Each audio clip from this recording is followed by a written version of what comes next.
সুপ্রিয় দর্শক শ্রোতা, আশা করছি মহান আল্লাহ তাআলার রহমত ও দয়ায় সকলে ভালো আছেন। আজকে আমি আপনাদেরকে দেখাবো কিভাবে ইএফটি এর ফরম পূরণ করতে, অর্থাৎ ইলেকট্রনিক ফান্ড ট্রান্সফার কিভাবে আপনারা এই ফর্মটি পূরণ করবেন। তো প্রথমেই আপনার ল্যাপটপ অথবা ডেস্কটপ অথবা আপনার হাতে থাকা যে স্মার্টফোনটি আছে তার মধ্যে গুগল ক্রোম ব্রাউজারটি ওপেন করে নেবেন। ওপেন করার পরে আপনি এই গুগল সার্চ বক্সে লিখবেন www.emis.gov.bd লগইন।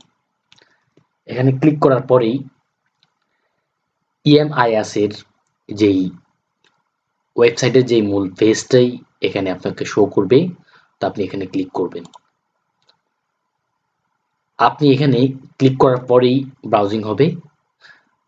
ব্রাউজিং হচ্ছে, কিছুক্ষণের মধ্যেই আপনার সামনে ঠিক এরকম একটি ইন্টারফেস ওপেন হবে।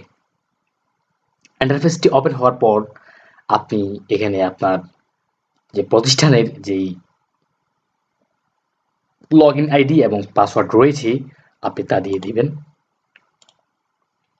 আমি আমার প্রতিষ্ঠানের লগইন আইডি এবং পাসওয়ার্ড আমি দিয়ে দিয়েছি।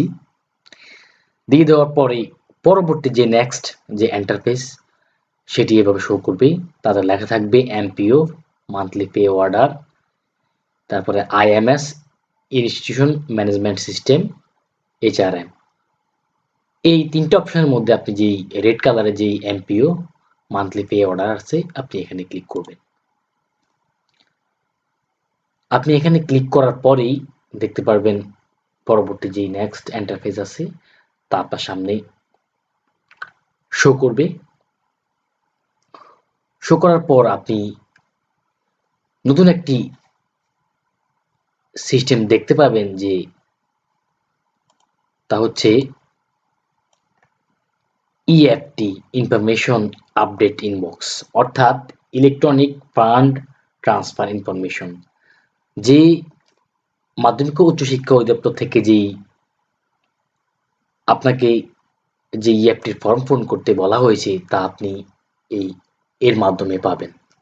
আপনি যখন ইএফটির সকল ইনফরমেশন আপনি আপডেট করবেন তখন আপনি এখানে জমা পাবেন। তো আমি এখানে ক্লিক করলাম।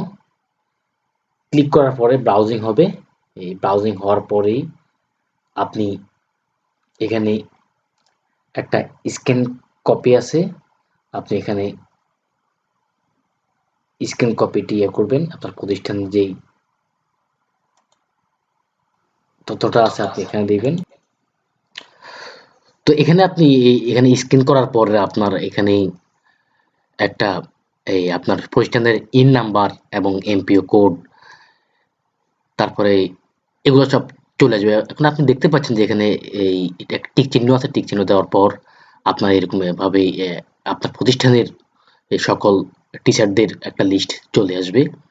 তো আপনি এখান থেকে নামগুলো পড়েই যে তথ্যটা আপনি এডিট করতে চান আপনি এখানে দেখতে পাচ্ছেন যে এখানে ওপেন আছে, তারপরে শিক্ষকদের এরকম নাম রয়েছে। এই নামের পাশাপাশি আপনি এখানে দুটো জিনিস করতে পারবেন, যে একটা হচ্ছে এডিট। আপনার যদি কোনো তথ্য ভুল থাকে, যেমন আপনার নাম আইডি কার্ডের সাথে মিলছে না, আপনি এটা সংশোধনের জন্য দিয়েছেন, তো এখনো আপনার আসে নাই, তো সমস্যা না, আপনি এখানে করতে পারবেন। তো এই যে আপনার যে মেনু দেখতে পাচ্ছেন এই মেনুর মাধ্যমে আপনি ওপেন করবেন। একটা ওপেন করার পরেই এই আপনার পুরা একটা ফর্ম চলে আসবে। তো ফর্মটি এরকম।